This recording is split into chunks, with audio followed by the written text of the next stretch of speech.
A chacina da Candelária, que aconteceu em 1993, matou 8 crianças e adolescentes do Rio de Janeiro, que moravam embaixo da marquise da igreja. Mas qual o motivo para tamanha barbárie? A notícia rapidamente se espalhou pelo mundo e organismos internacionais exigiam a prisão dos culpados aqui no Brasil. A matança foi esclarecida e os autores eram policiais militares. Uma mulher que tinha pena daquelas crianças de rua e tentava ajudá-las de alguma forma diz que pagou o preço alto pelo fato de ter tido compaixão com as crianças de rua da Candelária. O que me fez realmente lutar foi a incompreensão da sociedade, porque eu fui sacrificada. Você que tinha que morrer, você que tinha que isso, você que educa bandido, você que é isso, você é aquilo. Isso, para mim, em vez de me deixar triste, me deu força. Meu nome é Jorge Lordelli e se prepara, pois eu vou te colocar agora na cena do crime que chocou o Brasil no início da década de 90. Entre a década de 90 e anos 2000, o Rio de Janeiro viveu um período de bastante violência, momento chamado de Era das Chacinas. A principal matança aconteceu na madrugada do dia 23 de julho de 1993, quando 8 jovens de 11 a 19 anos foram assassinados no entorno da Igreja da Candelária, no centro da capital fluminense. A Igreja da Nossa Senhora da Candelária é um dos principais monumentos religiosos do Rio de Janeiro. Essa igreja, só para você ter uma noção, começou a ser construída em 1609. Dias antes do crime, segundo reportagens publicadas pela imprensa na época, policiais tinham feito ameaças a menores na região da Candelária. Mas qual o motivo dessas ameaças? A verdade é que uma infinidade de crianças e adolescentes moravam ao redor da igreja centenária sem nenhum tipo de assistência do poder público. Tinha até criança de 6 anos morando debaixo da marquise. Eles viviam em total desamparo e mantinham-se sempre juntos para ter maior sensação de segurança.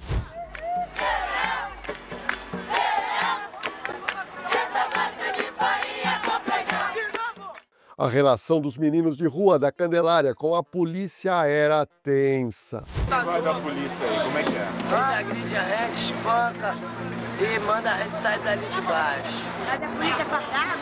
É fardado. Minha equipe de produção descobriu tudo. No dia 22 de julho de 1993, um dia antes da chacina da Candelária, uma viatura da PM fazia ronda pelo centro do Rio, quando menores de idade atiraram pedras vindo a estilhaçar vidros de um carro da PM.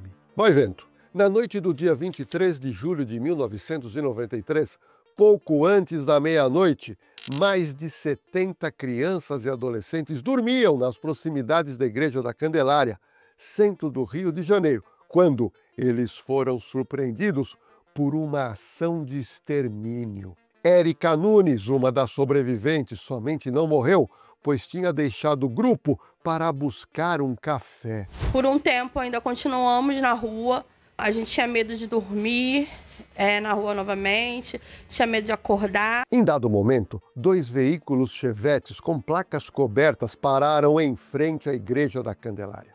Em seguida, os ocupantes atiraram contra as dezenas de crianças e adolescentes que estavam dormindo ali na marquise da igreja. Os jovens acordaram desesperados com os gritos dos agressores que perguntavam por Come Gato, apelido de Marcos Antônio Alves da Silva, um dos jovens que viviam nas ruas do local e era considerado o líder daqueles garotos. Em seguida, tiros interromperam vidas. Em cerca de 10 minutos de verdadeiro tiroteio, 8 jovens com idades entre 11 e 19 anos estavam mortos. Posteriormente, nas investigações descobriu-se que os autores dos disparos eram policiais militares. Segundo estudos realizados por associações ligadas à Organização Anistia Internacional, 44 das 70 pessoas que dormiam nas ruas daquela região perderam vida de forma violenta no ano de 1993. Todas as vítimas eram pobres, pretas e passavam a maior parte do tempo morando nas ruas. Crianças, adolescentes e jovens foram fuzilados sem a menor chance de defesa. Menina tudo chorando e a gente falava o nome, né? Ai, o burro tava lá, o moço tava lá, não sei quem tava lá. Então, assim, aquele choro de lembrança que a gente sabe que não ia ver nunca mais, né? A minha equipe de produção conseguiu um áudio de uma criança que sobreviveu aos tiros. Um estava dentro do carro e outro estava... e dois estavam fora. Aí me fala para falar o nome, o apelido, só. Os nomes dos 8 mortos do episódio encontram-se inscritos em uma cruz de madeira que foi erguida no jardim de frente da Igreja da Candelária, e eu vou listar o nome de todos eles. Paulo Roberto de Oliveira, tinha 11 anos. Anderson de Oliveira Pereira, 13 anos. Marcelo Cândido de Jesus tinha 14 anos de idade. Valdevino Miguel de Almeida, 14 anos. O Gambazinho tinha 17 anos. Leandro Santos da Conceição, 17 anos. Paulo José da Silva já tinha 18 anos de idade. Marcos Antônio Alves da Silva, 19 anos. Logo após a chacina, vai vendo, um grupo de pessoas fizeram manifestação no mesmo local da morte e a indignação da população era grande. Que mata pobre, preto, favelado todos os dias. E pra quem diz, era apenas mais um bandido. Não eram bandidos. Nós estamos aqui porque lutamos pela verdade. Queremos a memória dos nossos filhos. Iremos lutar contra esse Estado terrorista. Veja o que disse Renata Meder, coordenadora de pesquisa da Anistia Internacional. Naquele momento, o Estado compreendia que o papel da polícia era matar. Nos anos 90 existia a chamada gratificação faroeste, onde a bravura do policial era medida, inclusive, pelo número de pessoas que ele matava. Agora, se toda essa história criminal te inspira a seguir carreira na área policial, eu preciso apresentar para você o Instituto Oliver, que é, sem dúvida, a maior escola preparatória para carreiras policiais do nosso Brasil. Gente, são mais de 2.500 alunos aprovados para concursos da PM, Polícia Civil, Polícia Penal, GCN, Polícia Federal, PRF e muito mais. Além de outros cursos preparatórios, o Instituto também oferece cursos superiores, sequenciais, tecnólogos, bacharelados, pós-graduação e também o EJA, para quem precisa concluir os estudos. Então, acesse o site ou escaneie o QR Code que está aparecendo aqui na tela e dê o próximo passo na sua carreira com o Instituto Oliver. Olha, a minha equipe de produção foi atrás do inquérito policial aberto para apurar essa matança na Candelária. Nós descobrimos que 2 policiais militares e 2 ex-PMs foram responsáveis por abrir fogo contra os jovens. A chacina, no entanto, não havia começado ali. Eu vou te explicar tudo o que aconteceu naquela fatídica noite. Os primeiros tiros foram disparados no aterro do Flamengo, em um local escuro e deserto, sendo que 2 jovens em situação de rua morreram. Um carro deu a volta, só que na frente dele tinha 2 meninos andando e ele estava mais atrás. E esse carro abordou esses 2 meninos e depois abordou ele. Uma terceira vítima, um rapaz de 21 anos chamado Wagner dos Santos. Guarde bem esse nome. O Wagner, ele foi baleado 4 vezes, não na Candelária.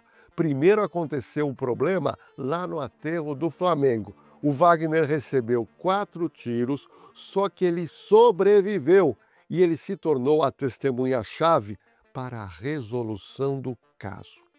O testemunho de Wagner ajudou a identificar alguns participantes de ambos os crimes, do aterro primeiro e, em seguida, na chacina da Candelária. Após o segundo ataque, ele foi colocado no programa de proteção a vítimas e testemunhas ameaçadas.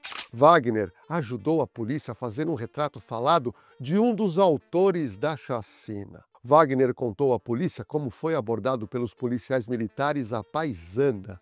Eu não sabia que ali era o policial que estava no carro, que estava sem farda. E aí parou os 2 meninos. E aí eu passei, mas teve um deles que veio correndo atrás de mim pela polícia. Eu fui, parei, mostrei um documento que eu tinha, a carteira de trabalho. E eles começaram a bater nos meninos. Outros menores foram localizados e levados à delegacia na tentativa de esclarecer a chacina da Igreja da Candelária. Um outro sobrevivente da chacina da Candelária foi Sandro Barbosa do Nascimento, que em 2000 sequestrou o ônibus 174 e logo em seguida foi morto pela polícia. E olha, se você quiser relembrar a história do ônibus 174, eu estou colocando aqui um card aqui em cima para você assistir essa história chocante do ônibus 174. Continuando com o relato, então vamos lá. Após esse primeiro crime no aterro do Flamengo, o grupo de policiais seguiu para a Candelária, onde matou outros 8 garotos após dezenas de disparos. Ou seja, naquela fatídica noite, policiais militares à paisana mataram 10 jovens moradores de rua e praticaram mais de 10 tentativas de homicídio. A artista plástica e ativista Ivone Bezerra de Mello, que realizava trabalhos sociais com esses jovens, foi uma das primeiras a chegar ao local após o crime. Ela costumava deixar fichas de telefone aos garotos para que, caso tivesse alguma necessidade, ligassem para ela, pois ela daria um apoio. Eu dei 3 moedas de orelhão e disse, olha, se acontecer alguma coisa, vocês me telefonam que eu venho. Eu vou ficar esperando. Se tia, vem correndo porque estão matando a gente. Depois toca o segundo menino. Vem correndo porque a gente precisa da senhora. Aí toca o terceiro menino. Peguei o meu carro e fui voando para a Candelária. Um dos sobreviventes da chacina da Candelária ligou imediatamente para a protetora daquelas crianças.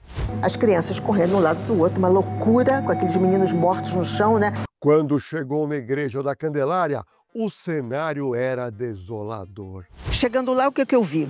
Crianças correndo por tudo quanto é lado, os meninos mortos, embaixo do pilotis e na frente da igreja. Ela contou o que resolveu fazer naquele momento, abre aspas. Juntei as crianças e pedi para que não mexessem nos mortos. Me aninhei com eles no chão e ficamos conversando. Fui acalmando eles e fiquei com eles dormindo agarrados em mim até de manhã. Segundo as investigações, os depoimentos dos envolvidos, o crime teria acontecido por causa de uma discussão entre policiais militares e os jovens dias antes do massacre da Candelária. 2 adolescentes que cheiravam cola de sapateiro foram encaminhados à delegacia, mas foram liberados logo em seguida pelo delegado. Em seguida, durante um patrulhamento próximo da Igreja da Candelária, um dia antes da chacina, os jovens teriam debochado dos policiais militares e um dos garotos jogou uma pedra na vidraça da viatura. Vai vendo o que aconteceu. Em 12 de setembro de 94, mais de um ano depois da chacina, a testemunha-chave, o Wagner dos Santos, que era a principal testemunha da chacina da Candelária, sofreu um novo atentado na Estação Central do Brasil.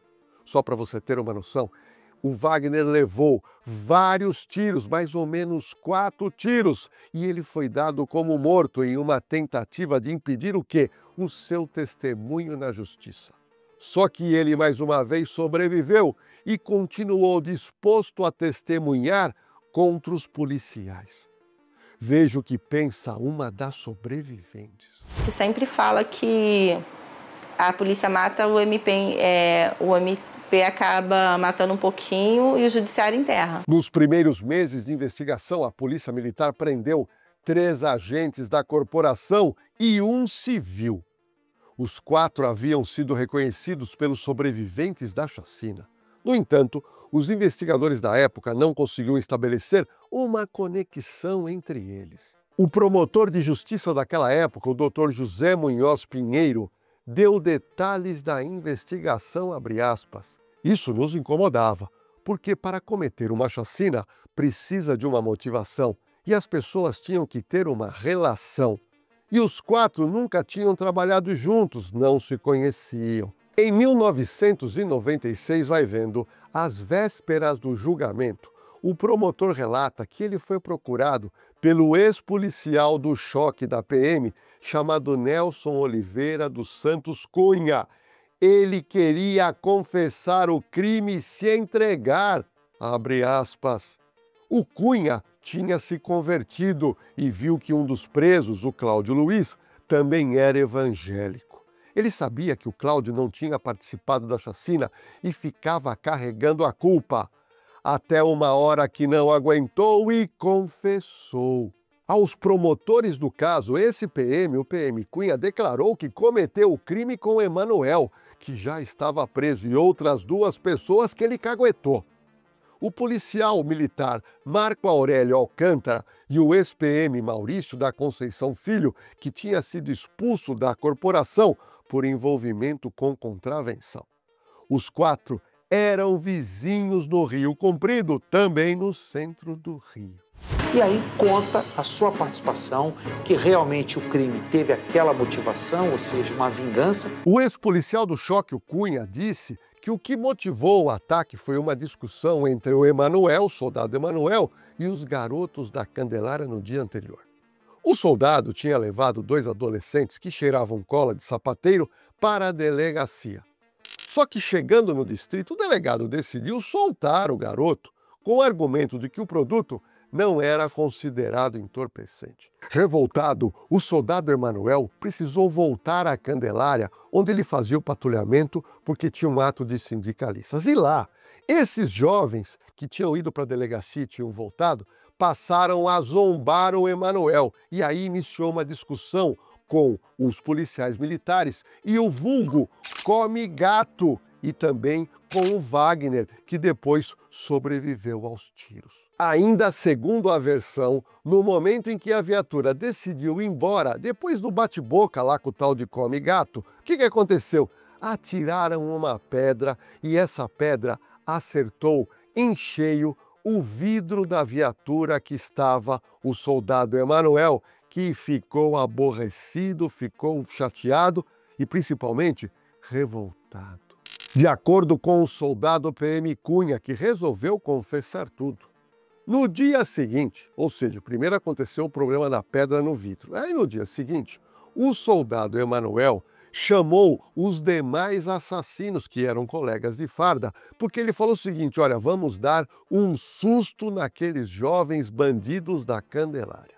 Bom, o grupo chegou quase por volta da meia-noite no local e avistou o Wagner andando pelo centro com outros 2 garotos, lá no aterro do Flamengo. E aí, esse grupo de policiais colocaram o Wagner e mais 2 garotos num carro e seguiram para a Candelária. Só que, nesse trajeto, teria acontecido um tiro acidental, segundo contou o soldado Cunha, e esse tiro acertou Wagner no meio do trajeto.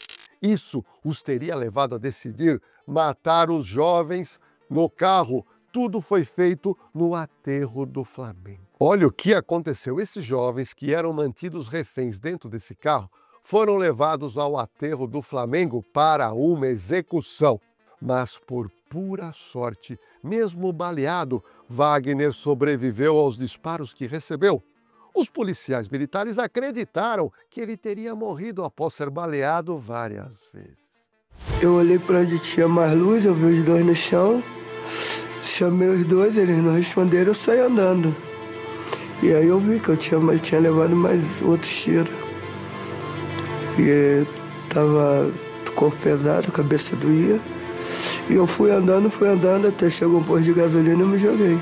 Emanuel e Alcântara acabaram confessando a participação no crime e atribuíram a maior parte da culpa a Maurício, conhecido como Sexta-feira 13. Olha, o Sexta-feira 13 não era policial, teria participado da chacina e, posteriormente, ele acabou morrendo em razão de um sequestro de um bicheiro lá no Rio. Em setembro do ano 2000, Elizabeth Cristina de Oliveira Maia, conhecida como Betty Gorda, que havia namorado o Sandro, que era sobrevivente da chacina, também testemunhou o massacre. Ela foi assassinada com 3 tiros na cabeça por 3 homens na porta da sua casa no bairro de Botafogo, no Rio. Veja então o que aconteceu a Betty Gorda, que tinha participado de um documentário sobre a chacina, e ela iria depor no mês seguinte ao seu assassinato, que ela ia participar de uma audiência de apelação do caso referente ao soldado Emanuel, mas foi morta antes. Vários outros sobreviventes tiveram fins trágicos que poderiam ter sido evitados caso tivesse recebido o amparo do governo naquela época.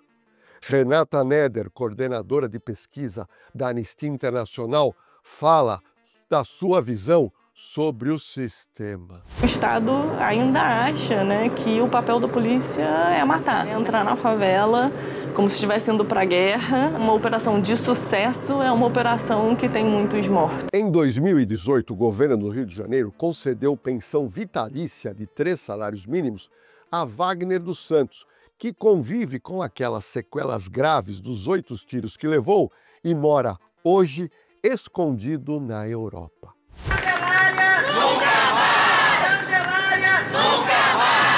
Você que me assiste vai saber agora as penas imputadas aos autores da chacina da Candelária. Nelson Oliveira dos Santos confessou os crimes e foi condenado inicialmente a 243 anos de prisão pelas mortes da chacina e a 18 anos por tentativa de assassinato a Wagner Santos. Depois, ele teve as penas comutadas e caiu para 45 anos de pena.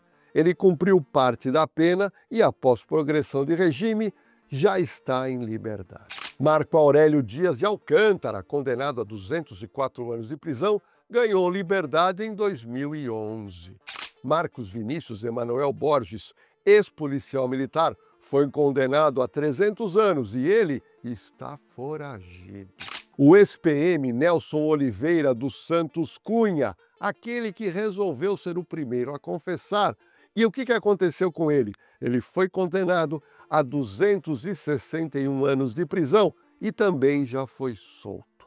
Maurício da Conceição, conhecido como Sexta-feira 13, morreu antes do julgamento. Olha, em média, só para você ter uma noção, os condenados pela chacina da Candelária ficaram presos em torno de 14 anos. Em 2023, 30 anos após o massacre, a maior parte dos sobreviventes já havia morrido ou estava desaparecido. Na frente da Igreja da Candelária tem um pequeno monumento que relembra a chacina. Ele é constituído por uma cruz de madeira que tem escrito os nomes dos jovens assassinados e uma placa de concreto. A chacina da Candelária chamou a atenção do mundo.